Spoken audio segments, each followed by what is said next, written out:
Hello friends, welcome to the channel. Today we are going to learn here two important rules, that is Markovnikov's and Anti-Markovnikov's rule. So first of all, we understand how these rules are formed. Now we take here example. Suppose we take here example of ethene. Suppose we take here example of ethene. So when we see this ethene is a symmetrical alkene. How symmetrical alkene? Suppose we cut this ethene, when we plot a plane, there will be the formation of two equal halves of a ethene. So this is a symmetrical type of ethene. When we added HBr to the ethene, then what happened? We can attach hydrogen to any of the carbon here, means this carbon or this carbon. We can attach Br to this carbon or to this carbon. So there is no problem of addition of hydrogen or addition of bromine to the any carbon atom. Suppose we take another example, CH3 CH double bond CH bond CH3. So this is a 2-butene, and when we add HBr to the 2-butene, then we can add hydrogen to this carbon atom or this carbon atom. There will be no problem, because this is also the symmetrical alkene. When we cut this alkene from the center, then there will be the formation of two similar parts. That's why this is a symmetrical alkene. So there is no problem of addition of hydrogen to any of the carbon atom from this, or there is no problem of bromine to any of the carbon atom. But when we take another example, that is a 1-butene, 1 2 3 4, 1 2 3 and 4. This is a 1-butene, and this is an unsymmetrical type of alkene. Unsymmetrical type of alkene means here when we draw a plane from this center of this carbon double bond, there will be no formation of symmetrical halves, means two complete halves or two same halves not form here. So this is an unsymmetrical alkene. And when we add hydrogen to the unsymmetrical alkene, how we can add this hydrogen to this carbon atom or to this carbon atom? So there is a problem. When we see this HCl, here this hydrogen is electrophilic in nature and chlorine is nucleophilic in nature. Means what happened here?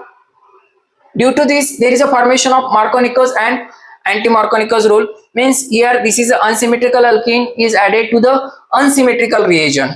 This is an unsymmetrical reagent. So how we can add? Means in the unsymmetrical alkene, electrophilic hydrogen is added to that carbon atom which consists of more number of hydrogen atom, and nucleophilic atom is attached to that carbon atom which consists of less number of hydrogen atom. So when we see this carbon double bond, then we can see here to the second carbon only one hydrogen is attached, and to the first carbon two hydrogen are attached. Means here electrophilic hydrogen, means positive charge group atom, is attached to that carbon atom which consists of more number of hydrogen atom, and nucleophilic chlorine atom is attached to that carbon atom which consists of less number of hydrogen atom. Here less number of hydrogen atom is one hydrogen atom, here two hydrogen atom. So hydrogen is added to this carbon. So what will be formed here? There is a formation of CH3 CH2 CH. Here CH2 takes this proton, there is a formation of CH3, but here is a formation of positive charge. So what happened here? Here these pi electrons are used to attack onto the proton, and this proton is attached to this carbon atom, and here chlorine is removed here, Cl minus, and here is a formation of which type of carbocation? This is a secondary carbocation. Secondary carbocation. Suppose we add this proton. Suppose we add this proton to this carbon atom, then what happen? What type of product is formed? CH3 CH2 CH2 CH2 and plus. Means suppose we attach this proton to this carbon atom, then this CH become CH2, and here this is a CH2, and there is a positive charge onto the CH2. Means there is a formation of primary carbocation. Primary carbocation. So out of this primary or secondary carbocation, which one is more stable? Secondary carbocation is more stable than primary carbocation. Similarly, tertiary carbocation more stable than secondary carbocation. So this is a carbocation stability. This is a carbocation stability, and according to carbocation stability, here is a tertiary carbocation is more stable than secondary carbocation, and secondary carbocation is more stable than primary carbocation. So here what type of product is formed? Here this product is not formed. Here this product is formed because here is a primary carbocation formation, here is a secondary carbocation formation. So according to Markovnikov's rule, what type of product is formed here? There is a formation of secondary carbocation. So this is a more stable. Then in the next step, what happened? This chloride is attached to this carbocation, and there is a formation of CH3, CH2, CH, Cl, CS.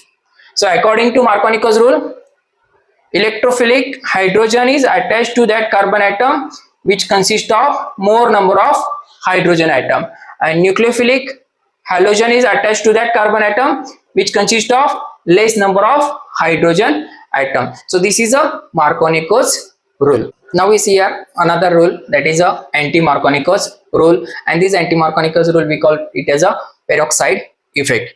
Now we see here Anti-Markovnikov's rule. So what is our Anti-Markovnikov's rule? Anti-Markovnikov's rule is opposite to Markovnikov's rule. How opposite to the Markovnikov's rule? See here, we take here example, that is suppose CH3, CH double bond, CH2. This is a 1 propane. This is a 1 propane. So when we see this 1 propane, this is also the unsymmetrical alkene. This is also the unsymmetrical alkene, and here we add HBr in the presence of peroxide. In the presence of peroxide. See here, during the Anti-Markovnikov's rule, we used here the peroxide. Then what happened? Here addition occurs opposite to the Markovnikov's rule. Means here this is a electrophilic proton and this is a nucleophilic Br. Here this proton is attached to the carbon atom which consists of less number of hydrogen atom, and negative part here attached to that carbon atom which consists of more number of hydrogen atom. Here only one hydrogen atom, here two hydrogen atom. Means negative part attached to the more carbon consists of more number of hydrogen atom, and positive part attached to the carbon consists of less number of hydrogen atom. Here there is no formation of carbocation. Here this reaction is carried out in the presence of peroxide. So this reaction occurs through free radical mechanism. This reaction is occur through free radical mechanism. So peroxide initiate the reaction by free radical mechanism. So there is no formation of carbocation. That's why carbocation stability is not important here. So that's why here negative part is attached to that carbon atom which consists of more number of hydrogen atom. So this addition is opposite to the Markovnikov's rule. That's why we called this addition as a according to the Anti-Markovnikov's rule, or we call it as a peroxide effect. So there is a formation of 1 bromo propane. There is a formation of 1 bromo propane. So this is a Anti-Markovnikov's rule. In this video we learn here Markovnikov's and Anti-Markovnikov's rule. What is the Markovnikov's rule? In the Markovnikov's rule, the positive part of the reagent which we attach to the what type of carbon atom? The carbon atom consists of more number of hydrogen atom, and negative part is attached to the carbon consists of less number of hydrogen atom. But in Anti-Markovnikov's rule, we attach negative part to the carbon atom which consists of more number of hydrogen atom, and positive part to the carbon consists of less number of hydrogen atom.